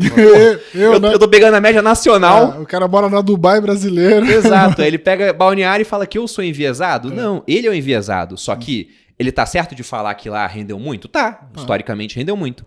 Só que se em Balneário subiu 100%, e a média no Brasil no período ficou, sei lá, em 3%, então em alguns locais caiu pra caramba para levar essa média para baixo. Então essa ideia que as pessoas têm de que comprar imóvel é líquido, certo? Que você vai ganhar dinheiro. Se você bota lá o reajuste inflacionário, para vários imóveis não é o que acontece. Que é uma estatística bizarra que eu vi outro dia. O número de consórcios aumentou 25% o ano passado. 25% no mundo de consórcios. É muita coisa pra caramba. De um mercado que assim, é muito grande, maduro, né? Aumentar 25%. Ou seja, conseguiu-se construir uma narrativa de que você, através do consórcio, você consegue comprar as coisas, e a gente sabe que a maioria dos consórcios te oferece um jeito mais caro possível de você se financiar. Ou seja, uma alavancagem, além de uma alavancagem cara, né? Mais cara do que a convencional. É que o pessoal fala assim, consórcio não tem juros, porque tem as taxas de administração, mas realmente não tem juros. O financiamento tem. Só que o pessoal tem que botar na conta que no financiamento você mora na casa em D0. O consórcio, a não ser que você possa dar o lance, cara, depende da sorte. Talvez você esteja lá no final. Então não é só porque não tem juros que é melhor do que um financiamento. E aí, lógico que, por exemplo, eu sou contra financiamento? Não. Se eu pudesse financiar uma casa com a taxa do Minha Casa Minha Vida, eu faria isso. Porque é uma taxa que ela é muito baixa. Se eu pudesse fazer uma faculdade com aquela taxa do FIES lá atrás, eu conheço gente que pegou taxa de 4%, 5%. Cara, você está pegando dinheiro emprestado a custo abaixo da inflação. É muito bom. Agora, se essa taxa começa a ficar muito alta, aí é mais complicado. Então, como que eu prefiro investir em imóveis? Eu não tive imóvel nenhum até 4 anos atrás. E os imóveis que eu comprei, a grande maioria eu comprei junto com a minha irmã, que trabalha com leilão de imóveis. Hoje no Brasil ela é advogada que tem mais leilões feitos no nome dela. E aí fica muito bom. Porque, por exemplo, eu nunca tive vontade de comprar imóvel para alugar para os outros. Porque se eu compro imóvel para alugar para os outros na pessoa física, aquilo soma na minha renda e facilmente bate 27,5% de imposto. Se você faz via holding, aí já fica bem mais atrativo. Mas mesmo assim, tirando imposto, supondo que o imposto fosse zero, quanto é que você vai ganhar num aluguel? Mais ou menos 0,5% do valor do imóvel? Em fundo imobiliário, que você consegue vender no mesmo dia, você consegue ganhar mais do que isso. Mas o imóvel valoriza com o tempo. O fundo imobiliário de tijolo também vai valorizar com o tempo, tende a valorizar. Porque é tijolo. Inclusive, qual tijolo que tende a valer mais no tempo? O da Faria Lima, do fundo imobiliário, da rua mais badalada do Brasil, centro financeiro, ou de uma casa numa cidade X. Então, geralmente, a Faria Lima vai ganhar. Agora, quando a minha irmã começou a arrematar imóveis, era metade do preço, 50%. Aí, se você ganha 0,5% no imóvel que você compra por 1 milhão e bota para alugar por 5 mil, se você compra um imóvel por 500 mil, você ganha 1%. Então, no leilão, fica muito mais atrativo. E aí, eu quero fazer. Agora, para comprar, que nem muita gente faz aqui em São Paulo, na planta, eu lembro de uma vez um amigo meu que mandou mensagem. Porque investidora vira meio que médico para os amigos, né? Cara, apareceu uma chance aqui e eu queria discutir contigo a ideia. Ele queria comprar um lançamento aqui em São Paulo porque estava esgotando muito rápido. Tinha lançado em coisa de 3 dias, estava nas últimas unidades. Ele falou, não, tá subindo muito o preço, eu vou comprar. Aí ele me mandou. Eu não achei nada demais assim no lançamento. Tinha um bom marketing. O prédio ia ser legal, mas vários na região eram legais. E aí eu fiz a conta do metro quadrado. O metro quadrado do prédio que estava lançando estava 35% mais caro do que o do prédio pronto, que era do outro lado da rua. Eu falei, cara, olha a conta do metro quadrado. Ele falou, mas isso é um problema? Eu falei, lógico que é um problema, pô. Você está comprando por um preço muito mais alto. Não tem que esperar o metro quadrado subir para você começar a ter algum tipo de lucro. E mesmo assim, o lucro que você vai ter, se desconta a inflação, pode não ser real durante um tempão. Então, o brasileiro se emociona muito. Ele mete os pés pelas mãos e faz negócios ruins. E aí, lógico que isso é exceção, não é a regra, mas se você faz um negócio alavancado, colocando todo o seu patrimônio lá e mais o que você pegou emprestado, e você dá o azar de pegar um desses prédios onde você tem um erro estrutural, cara, você atrasou a tua vida em termos financeiros em décadas. Então o pessoal tem que ter mais cuidado na hora de selecionar um imóvel, não comprar o primeiro que vê, não comprar sem fazer conta. Eu acho que esse é o mal do brasileiro muitas vezes. O pessoal não faz conta. Eles não fazem as contas mais básicas. Né? Isso é conta de sexta série e o pessoal não faz. Eu estava até ouvindo algum pessoal agora falando, né, que nessa parte de leilão, né, como agora tem muita também a questão de você consegue fazer leilão online, você flodou muito esse mercado e hoje as oportunidades também caíram bastante, né? Você também tem essa sensação? Isso tende a acontecer com o tempo, porque o bom do leilão, para quem está participando hoje, é que é um mercado ainda ineficiente, né? E essa é uma discussão muito boa, porque aqui eu falei que eu gosto de comprar B3, que eu vou selecionar certas empresas. No mercado americano, eu só compro S&P hoje em dia. Ou, se eu quero tecnologia, eu vou lá e pego um ETF de tecnologia. Eu não fico fazendo stock picking, não fico escolhendo nomes. Porque lá eu entendo que é tanta gente com tanta informação, com tanta ferramenta, é o cara da gestora que tem trilhões, né, e aí tá contratando o estagiário pagando $20 mil, e o cara é PhD em matemática, e é só... Tem a Renascença lá, é só matemático. Os caras não tem um economista. Então os caras usam muita tecnologia para ver o mercado o dia inteiro, e é ilusão eu pensar que eu, daqui do Brasil, olhando o mercado 1 hora por dia, eu vou conseguir superar esses caras. Então, eu não tento superar. Aqui no mercado brasileiro, como a gente tem 5 milhões de CPFs em bolsa, e aí tem muito menos informação, tem muito menos tecnologia, e essa informação, quando bate no investidor médio, muitas vezes ele não interpreta da maneira correta, porque ele não sabe ainda interpretar aquilo. Então é mais fácil você ganhar da média do mercado, porque a média é baixa. Em leilão, você não vai ter nem nada próximo de 1 milhão de pessoas participando de leilão hoje. Então é um mercado ultra ineficiente. É o máximo da ineficiência que existe, porque tem leilão que você chega a arrematar sozinho. Porque, por exemplo, eu concordo com você que em alguns leilões o preço do imóvel subiu muito, mas é aquele imóvel ideal para ser arrematado. O que é isso? É o imóvel que está totalmente desocupado, que o cara tem a transparência das informações inteiras, então todo mundo participa. Agora, quando você pega um imóvel ocupado, onde vai ter o trabalho de desocupação daquele imóvel, aí a minha irmã ela arremata muitas vezes sozinha ainda. Então isso tende a acabar com o tempo? Tende, porque com conhecimento, daqui a pouco a gente vai ter 10 milhões de CPFs em bolsa, 1 milhão em leilão, e com o tempo vai subindo, e aí as oportunidades vão começar a desaparecer. Mas até que esse mercado ineficiente se torne eficiente, quem está lá atrás vai ganhar muito dinheiro. Igual com Bitcoin, quando só programador, nerd e hacker sabia que o negócio existia, custava $1. Hoje em dia, que todo mundo sabe, já está em $40 mil. Sim. Você que tem uma presença muito grande aí com as pessoas físicas, né, que você interage ali todo santo dia, né? Você acha que o pessoal hoje, né, a gente tem visto aí os números de investidores na Bolsa aqui do Brasil, né? Você que também é um investidor da Bolsa especificamente, o número não cresce já faz muito tempo, né? Bateu ali os 4, 5 milhões, se a gente tirar o Nubank dá 4, enfim, tem um número meio poluído também. Mas assim, a verdade é que o juro subiu muito, o número de investidores na Bolsa praticamente está flat aí há bastante tempo, até caiu um pouco agora. Você teve um fluxo de dinheiro que foi muito para a renda fixa bancária, né, que é os LCAs, LCIs, CDBs principalmente. Os bancos, não sei se intencionalmente ou não, eles conseguiram drenar muito do dinheiro que eles tinham perdido para as plataformas de investimento, com aquela ideia toda que a gente fala aqui, que é o Financial Deepening. O Financial Deepening é o que, inclusive, potencializa o meu negócio, o seu negócio aqui, né? Quanto mais pessoas quiserem investir, quando a gente tiver juros mais baixos, naturalmente a gente vai ter, né, uma audiência maior. Né? Pensar que só 5 milhões de investidores na Bolsa do Brasil, num país que tem 200 milhões de habitantes, é muito pouco, né?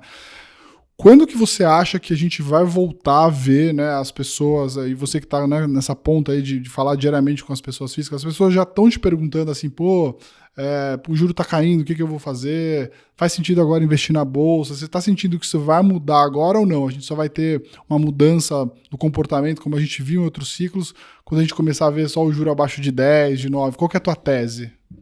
Eu acho que a gente vai ver a repetição daquilo que aconteceu no ciclo passado, porque... Eu lembro quando eu comecei a investir em bolsa, eu comecei a investir diretamente em bolsa, foi em 2007. E aí o número de investidores, 2007, 2008, cresceu depois, ficou em 500 mil até 2016, aí que ele voltou a aumentar. Porque ninguém quer investir em bolsa com bolsa caindo, com bolsa de lado, e mesmo um ano forte não chama investidor. É a acumulação de anos que acaba chamando o pessoal. É o segundo ano, geralmente. Exatamente. Segundo, terceiro ano. E é engraçado, porque... várias pessoas que participaram desse último bull market produzindo conteúdo falaram, olha, a gente tá puxando o mercado, né? Porque o pessoal tá fazendo conteúdo, tá educando as massas, o pessoal vai investir. Mas na verdade não. Nós fomos puxados pelo mercado também. Porque o fenômeno de um primo rico, uma Natália Arcuri, isso aconteceu por conta do bull market. Porque antes disso tinha gente falando de investimento, só que não crescia. Porque quem ia querer investir em bolsa se você tinha como ganhar dinheiro em renda fixa e a bolsa só caía, só andava de lado? Então, quando a bolsa começou a andar, que o pessoal foi procurar mais vídeo de educação financeira. Então, é o movimento de queda de juros e começo de subida de bolsa que chama o pessoal para buscar esse conteúdo. E não o conteúdo que chama o investidor que compra e faz o movimento. Então, o movimento ele começa com o pessoal que já é esclarecido comprando. Quando a bolsa começa a subir, aí que o leigo ele olha para aquilo e fala, deixa eu aprender. Só que para isso, para a bolsa subir, tem que ter juro mais baixo. E para o leigo sair da renda fixa, tem que ter o juro mais baixo. Porque Você falou, né, desse movimento que a gente teve do dinheiro voltando para os grandes bancos. Pensa, vocês têm gestão aqui também, então vocês sabem disso, não precisa nem pensar. No quanto é difícil você conseguir competir com uma renda fixa que paga 1% ao mês, com risco baixíssimo, é emprestar dinheiro para o governo, com liquidez altíssima, você consegue o dinheiro até no mesmo dia. E se você pega uma LCI em banco, LCA, não tem imposto. LCA da Caixa, 95% de CDI. Pois é. 90 dias de carência, depois liquidez diária. Isso aí é bater, meu... E é na Caixa ainda. O cara não é uma plataforma que ele não conhece, é na Caixa Econômica, que é do governo, que é a instituição que tem o maior número de contas aqui no Brasil. Então, como é que vai competir com isso? Só dá para competir quando esse cara começar a perder o 1%. Já aconteceu, já não dá mais 1%. Então, na hora que ele começar a se coçar e ver, pô, o retorno tá menor, o juro tá caindo, aí que ele vai procurar a bolsa. Essa é a importância de juro baixo. Com juro alto, a liquidez ela vai toda para os grandes bancos, vai toda para os títulos públicos. Com juro baixo, aí você começa a ver realmente o mercado funcionar. Então, eu acho que pra gente voltar àquela época, tipo 2018, que aí já tava com uns 2, 3 anos de subida da bolsa, só com juro mais baixo. É curioso até esse dado, né? Janeiro, apesar de ter tido um janeiro infinito aí, que o pessoal tá reclamando que o janeiro nunca acaba, né? A gente teve dia útil pra caramba, vai ser o primeiro mês em muito tempo que a gente vai ter um mês que o CDI vai ficar abaixo do 1%, 0,94, eu acho, né? E daqui pra frente é só pra baixo, né? Então a gente tá falando... É o que a gente espera, né? A gente tá falando que se o juro cair como o Focus tá prevendo, né? 0,9, me ajuda aí a fazer a conta. Quanto que vai dar de juro ao mês se a gente tiver um juro anual de 9? Algo em torno de 0,8, vai? 0,7? É isso? Ao mês. Nem vou me arriscar, porque é o juro composto, mas o juro enfim. composto, mas 0,7, 0,8, alguma coisa nesse sentido. Aí o pessoal vai começar a ver, né, que aquele dinheiro dele que estava parado não está rendendo, vai começar a procurar coisa para investir, né? Que é como deveria ser feito como é feito em qualquer outro lugar do mundo, e que no Brasil a gente tem essas jabuticabas. E né? engraçado é que eu acho que vai acontecer também, eu vi muito, é uma leva nova de investidores chegando. Porque quem estava investindo nos anos de bull market passados não era o cara que investiu durante 2009 e 2016 e quebrou a cara. Esse ele abandona e não volta mais. Era o cara que não tinha tido essa experiência. Então, novamente, a gente viu um monte de gente perder dinheiro. E eu vejo isso até pela audiência de alguns canais. Eu acompanho certos canais que só falavam de bolsa. E o canal tinha uma audiência e, de repente, ele desapareceu. A audiência foi embora. Por quê? Porque o cara abandonou a bolsa. E é engraçado ver como uma pessoa física ela se iludia. Porque antes da pandemia, vários perfis colocavam indagações do tipo: se a bolsa cair 40%, o que você faz? O pessoal escrevia lá: nada, continuarei comprando as minhas empresas, vou continuar ganhando meus dividendos. Aí veio a pandemia, a bolsa caiu, mais do que isso. É o cara que pensava: vou continuar comprando, o negócio dele quebrou, aí não podia comprar. O cara que pensava: vou ganhar dividendo, as empresas não pagaram durante um tempo, era incerteza. Então o cara viu as certezas sendo destruídas e viu: caramba, não é bem assim. Aí 2 anos de bolsa de lado, esse cara foi embora para renda fixa. Então, é realmente muito difícil, né? Se a gente tem esse mercado ultra volátil, que a gente realmente tem esse cara que fique na bolsa durante mais tempo. Isso é a minoria das pessoas. Eu também concordo com isso. A gente está caminhando para o final aqui, Bruno. Queria fazer uma pergunta que eu acho que você é um cara que, né, olha tudo, acompanha aí vários temas. A gente tem falado muito sobre agora que a nova, né, o novo trend agora do mundo é falar sobre inteligência artificial, né? No que tange mais a investimentos, né? Você acha que isso vai mudar transformacionalmente alguma coisa aqui? O que você está olhando que acha que a inteligência artificial pode mudar a forma como as pessoas investem? Ou, enfim, o que você está vendo nesse sentido? Eu acho que esse negócio, a médio prazo, vai mudar muito de como a sociedade e o mundo funcionam. Porque, por exemplo, tem um influenciador que eu sigo, acho que vocês acompanham ele também, o Danilo Gatto. Sim, é muito bom. E o Danilo, ele falava de investimento, agora só fala de inteligência artificial. E ele criou um clone dele, usando IA, que faz os vídeos para ele. Você não consegue ver se é ele ou se é a IA fazendo. Sim. Eu falei, cara, que eu gasto um tempão do meu dia gravando, né? Imagina eu poder me substituir por uma IA que eu abasteci com todo o meu conteúdo e que ela pode produzir o conteúdo de uma maneira muito similar àquilo que eu faço. Então, isso vai me liberar muito tempo do meu dia. Isso mostra até uma certa barreira competitiva. Quem construiu imagem vai poder criar esse tipo de clone para ter ainda a perpetuidade daquilo. Mas eu acho que a gente está só no começo de mudanças que a gente não consegue contemplar. Porque é muito difícil, até para o próprio criador de alguma coisa, entender como que a sua criação vai ser usada. Tem uma história que eu gosto muito que é a do Thomas Edison. Ele criou 1001, né, utensílios diferentes, criou a lâmpada. E entre esses ele criou o fonógrafo, que servia para gravar e reproduzir sons. E quando ele criou o fonógrafo, ele falou, isso aqui vai servir, por exemplo, para que as pessoas gravem as últimas palavras dos seus entes queridos e depois possam ficar ouvindo. Isso vai servir para alguém ler um livro. A gente pode falar que ele inventou quase que o livro para quem é deficiente visual. A pessoa lê o livro, grava, aí depois bota para tocar para quem não consegue ler. Mas ele não pensou que seria usado para música, para gravar uma orquestra e reproduzir. Ele falou, não é esse o uso do fonógrafo. E aí quando o pessoal começou a usar para isso, ele falou, vocês estão desvirtuando a minha invenção. E a gente pensa, mas era o uso mais óbvio. E esse cara ultra inteligente não conseguiu identificar aquele uso. Então, eu não tenho ideia do que a IA vai fazer no futuro, mas eu acho que vai fazer muito mais coisa do que as pessoas estão pensando inicialmente. Eu estava vendo um curso de inglês para fazer, por exemplo, e achei IA para você treinar inglês. O cara conversa com você, ele foi feito especificamente para isso. A gente tem vergonha de conversar com outras pessoas, enquanto o inglês é mais básico. Então vai ter de tudo, cara, de tudo. Né? E eu acho que a gente está só no começo, realmente, de uma evolução que não vai parar e que vai ficar, inclusive, cada vez mais rápida. Né? Porque a evolução da IA é muito rápida. É muito louco. Então eu fico curioso para ver como é que a gente vai estar daqui a 10 anos. Sim. Até o Nélio, que trabalha aqui com a gente, né? Ele gosta de fazer umas sacanagens com essas coisas, assim. Às vezes ele manda áudio no grupo com a minha voz. Lá no grupo primo também acontece isso. O cara manda com a minha voz. Só que no começo, né, a inteligência artificial pra voz tava bem ruim, né? Agora, cara, tá ficando cada vez melhor. Você coloca no YouTube os vídeos da pessoa, você acha que ela precisa ali ficar, sei lá, 30 minutos entendendo um pouco o timbre, né, o sotaque, etc e tal, e ela automaticamente começa a diminuir aqueles problemas que tinham a ver mais com essa questão da dicção, do timbre, do sotaque, enfim. Cara, hoje assim, dá muito medo, cara, assim, dá muito medo mesmo. Imagina golpes, pô. Imagina um golpe que antes era uma mensagem de WhatsApp falando, pai, me manda um dinheiro que aconteceu não sei o quê. E agora com a voz da pessoa. Então é um negócio que vai ser bizarro. Vai ser cada vez mais difícil a gente separar aquilo que é real do que não é. Imagine em campanha política. O cara vai e faz vai ter eleição esse ano. A gente provavelmente vai ver eleição municipal aqui no Brasil, mas a mais importante do mundo, eleição do presidente americano, final do ano. Imagina o cara criando um deepfake do Biden ou do Trump fazendo alguma coisa, batendo uma criança. O tanto de gente que vai ser enganada por aquilo. Então, vai ser cada vez mais complexo separar realmente as coisas. E eu acho que vai ter muita coisa muito boa acontecendo por conta da IA. E vai ter coisa ruim, porque é uma ferramenta neutra e aí o ser humano pode usar para o bem ou para o mal. Mas só para o pessoal ter noção de como deve mudar rápido, no mundo da informática tem aquela conhecida lei de Moore, né? No Gordon Moore, que era um dos criadores da Intel, que ele identificou ao longo do tempo que o número de transistores em um chip, ele dobrava a cada intervalo que ficava entre 18 e 24 meses. O que na prática significa que os chips dos próximos 2 anos vão ser melhor do que os dos últimos 50. Somados. E para a inteligência artificial, você não depende só de hardware. Você depende de banco de dados, de outras partes de evolução. Mas ela está dobrando de maneira muito mais rápida. É cada 3 ou 4 meses.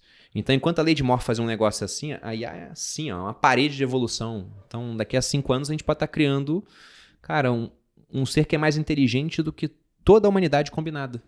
Está criando um Deus. Que loucura. É uma loucura. Muito bom. Eu queria que você falasse assim, pra gente fazer aqui uma última pergunta. Uma coisa que também aparece muito lá no meu Instagram, pessoal da área de finanças que quer, né, começar uma carreira e ter presença nas redes sociais, né? E você passou por, acho que também, todos os ciclos aí. Passou pelo bear, pelo bull, pelo bear, enfim. Eu nem sei se agora a gente tá no bull bear market das redes sociais, né? Dá pra dizer isso, né? Mas assim, eu já vi alguns vídeos de você falando, né, assim, de como que você fez pra crescer pra caramba e tal. Tem um vídeo seu que eu assisti, mandei pra todo mundo aqui, que você falou como que você fez pra crescer o teu perfil. Chamava exatamente isso, né? Como eu saí de 200 mil pra 1,5 milhão, acho que era uma coisa nesse sentido, né? O que você acha que mudou hoje nas redes sociais para finanças ou nas redes sociais como um todo? E qual que é a sugestão que você dá para quem quer fazer conteúdo relacionado àquilo que, né, a pessoa entende ou quer desenvolver no próprio negócio? Eu acho que tem uma coisa que mudou muito no Instagram, que é a questão de que lá atrás os vídeos eles tinham menos relevância em comparação aos textos. E hoje o Instagram virou uma rede de vídeo, virou um TikTok. Se eu posto um texto, eu posto um por dia. A não ser que seja alguma coisa pegando um assunto muito da hype, política, que sempre dá muito engajamento, No geral, as pessoas elas não vão ler, elas vão curtir rapidamente, vai ter menos entrega. Quando você posta um vídeo, muito mais gente vai assistir. Então, para quem está em casa e fala, eu escrevo muito bem, mas eu não me comunico bem, você tem que mudar isso. Tem que fazer um curso de oratória, tem que treinar mais, tem que ficar mais inibido em frente à câmera. Porque as pessoas em rede social, elas vão querer que você tenha conhecimento, mas até um certo nível. Depois um cara pode ter muito mais do que o outro, mas não aparece tanto. Agora, se esse cara com muito conhecimento se comunica mal, o pessoal não acompanha. Prefere acompanhar aquele que é um comunicador melhor. Então tem que se comunicar muito bem. E tem uma coisa que não mudou para esse cara que se comunica bem. O fato de que, na minha opinião, a melhor rede social para que você consiga crescer, até nas outras redes, é o YouTube. Porque de lá você consegue extrair conteúdo para as outras. Eu lembro que nesse vídeo que você citou, eu falei da estratégia Hidra de Lerna, que era um monstro mitológico que o Hércules teve que enfrentar no seu segundo trabalho. E quando ele cortava uma cabeça, 2 nasciam no lugar. Então você pega um podcast, ele vira 3 cortes, ele vira 5 Reels, e o Reels pode ser usado no TikTok. Você falou no começo do programa, eu tenho 1,4 milhão de seguidores lá, eu nem uso o TikTok. É a minha equipe que posta lá, por exemplo. E lá os vídeos são monetizados ainda. A cada 1.000 views ganha não sei quantos centavos em dólar. Então, quando você pega um viral, para uma pessoa que quer ganhar dinheiro na internet e está no comecinho, você pode ganhar uns 50, 100 dólares com um vídeo. Então, é muito interessante. E esses vídeos vêm da onde? Eu não faço vídeo específico para o TikTok. Eu extraio daquilo que eu faço para o YouTube. E o YouTube também tem outras características. O que eu faço no Instagram some em 24 horas. Você pode baixar e colocar no feed. Você ganhou mais umas 8 horas. Você pode deixar no destaque. Você não ganhou hora nenhuma, porque quase ninguém assiste os destaques, só se forem muito poucos e com uma chamada boa. Agora, no YouTube, o que você faz, se você coloca um título bom, é um vídeo bem elaborado, fica lá para ser buscado durante anos. E, inclusive, você é ajudado pelos seus concorrentes. Porque se, por exemplo, você, a Marília, o Bruce, fazer um post muito bom no Instagram, aquilo não me ajuda. O pessoal não vai me encontrar pelo post de vocês. Agora, se a Marília faz um vídeo falando sobre o novo corte da Selic, o pessoal entra para assistir a Marília, mas eu fiz um vídeo com um tema similar, eu posso ser recomendado pelo YouTube. Aí é o que eles chamam de impressão. Eu posso ter 1 milhão de impressões lá do vídeo da Marília e 1% de clique. Eu ganhei 10 mil views porque eu apareci perto da Marília. Então, para o cara que está começando, é muito bom. Um concorrente grande, ele puxa o nicho. Então, eu sou muito grato ao Thiago e à Natália Arcuri, porque eles puxaram o nicho todo. Quanto mais eles cresciam, mais o nicho crescia. E, na minha opinião, é a rede que dá mais trabalho, porque você tem que sentar, tem que gravar, alguém vai ter que editar, ou você no começo subir o vídeo. A gratificação demora para chegar, enquanto no Instagram você posta, aí tem um cara elogiando ou te xingando na hora. É imediata, né? A reação. Agora, justamente por ser mais difícil, tem menos gente também começando. Pessoal, para começar no Instagram, não precisa de nada. O cara pega um celular e começa. No YouTube, ele tem que pelo menos pegar o vídeo do celular, editar e subir na plataforma. E aí não é coincidência que se você pega os maiores perfis do Instagram de finanças, eles são os maiores do YouTube. E não é pelo contrário, não é o Instagram que manda para o YouTube. É o YouTube que acaba mandando para o Instagram, porque o cara se identifica com você, mas você só fala de um assunto lá, de finanças, por exemplo, e fala, deixa eu ver como é que esse cara vive. Aí vai e começa a te seguir no Instagram. Então minha dica seria... pensem com muito mais carinho no YouTube do que as pessoas pensam hoje. E para as outras redes, tanto Instagram quanto TikTok, aí é o vídeo que manda. O texto hoje ele importa muito menos do que no passado, o que, na minha opinião, é uma lástima, porque eu adoro escrever. Mas assim, dá para dizer que disparado você é um dos maiores comunicadores aí, não só de finanças, fala muito bem, né? Obrigado. Última pergunta só para não deixar essa passar. Acho que um tema que você está falando bastante, que eu falo, acho que eu falava sozinho durante muito tempo, a questão sobre o modelo de consultoria, né, versus o modelo de assessoria, né? Aqui que a gente vai dar uma porrada dos assessores agora, né? Vou botar uma porrada dos assessores agora. Agora você vai tomar. Eu tomei sozinho durante muito tempo, agora vocês vão me ajudar a tomar também, né? Mas assim, basicamente, né, todo o financial deepening no Brasil ele foi feito aí com as plataformas de investimento crescendo muito, dando acesso às pessoas físicas a investirem, né, com poucos reais e tal, e depois o mundo de assessores, né, que ajudou também muito a esse mercado expandir. Mas a gente tem um problema, né, que esse modelo de assessoria, ele, enfim, tem um problema aí de conflito de interesse, não transparência, etc. E vocês têm agora, né, até agora não, já tem faz algum tempo, né, uma empresa no grupo que tem um modelo de consultoria igual ao nosso, né? Queria que você falasse um pouco da tua visão de como que você está vendo uma mudança, se você está vendo já uma mudança no mercado nesse sentido, como é que você vê isso para frente também? está começando essa mudança, ela ainda é tímida frente ao tamanho das assessorias de investimento, as consultorias são pequenas. E, antes de mais nada, eu não tenho nada contra assessores. Não me interpretem mal sobre o que eu vou falar aqui. É só uma questão de modelo realmente.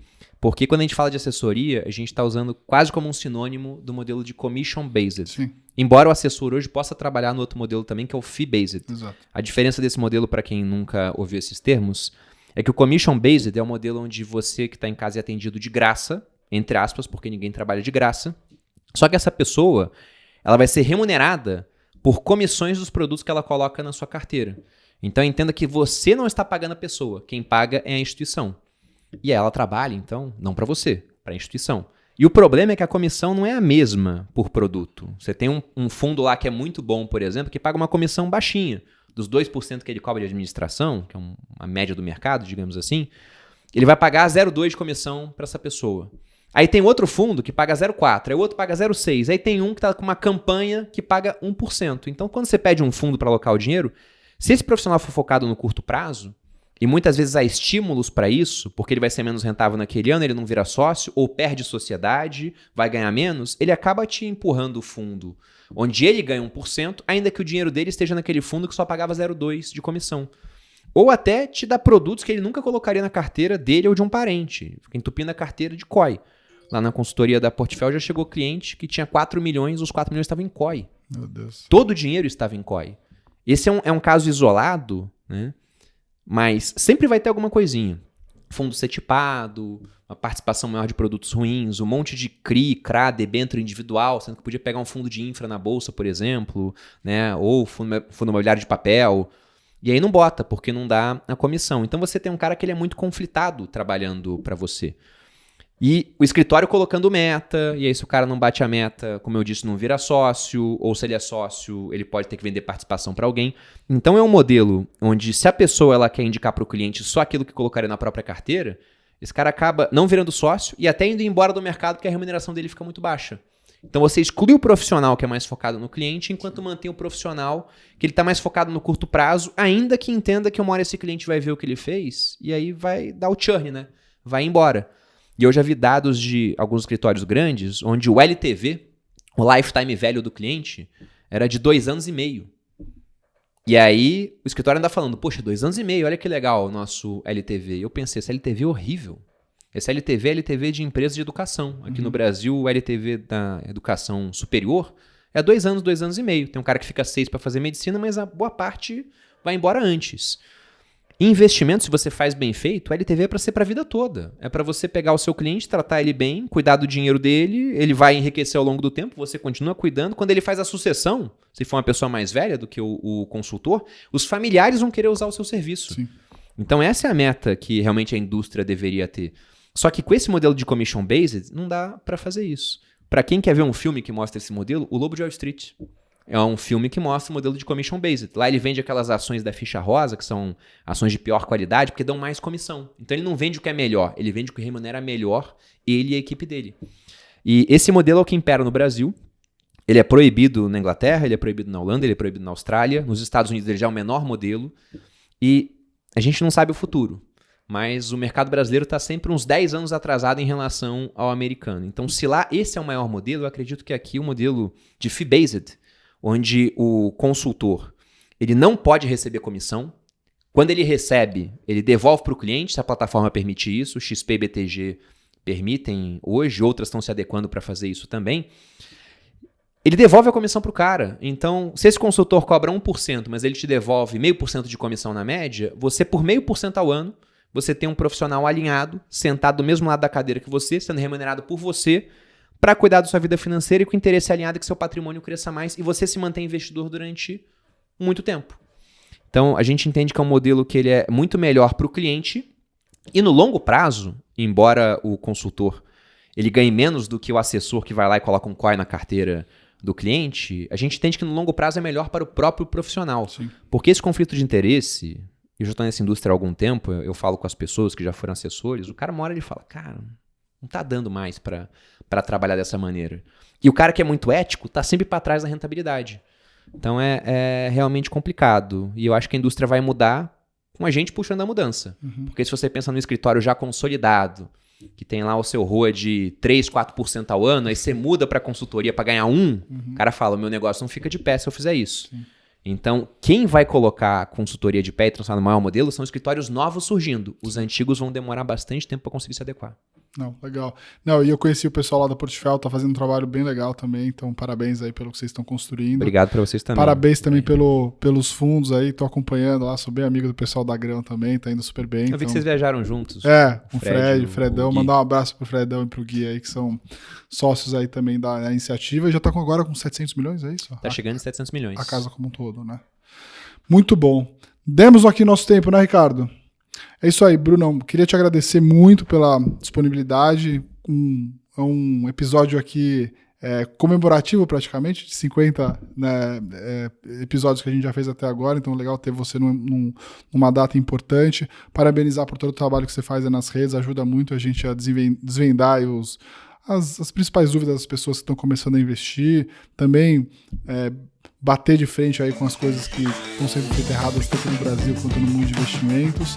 Enfim, eu não preciso nem pedir para vocês, mas assim, vou deixar aqui de toda forma, se por acaso vocês não conhecem o Bruno ainda, tá aqui também as redes sociais dele, né, tanto no YouTube, Viver de Renda, Instagram, TikTok, siga todas as redes lá do Bruno, que faz um conteúdo muito legal, acompanho de perto, sou um grande fã do seu trabalho. Bom, eu que agradeço o convite para esse episódio número 50, como você disse, né? Um número redondo, bonito, é um marco especial. E agradecer a toda a equipe da Nord. Eu também gosto bastante do trabalho de vocês, acompanho a Marília, o Bruce, acompanho o seu trabalho também. Espero que continuem aí crescendo bastante, ajudando cada vez mais os brasileiros e convidando, sempre volto, pô, é um prazer estar aqui. Muito bom. Pessoal, muito obrigado pela audiência. Lembrando que o episódio vai sempre ao ar aqui nas terças-feiras, às 5 da tarde. Então, daqui 15 dias a gente volta. Conto com vocês. Grande abraço.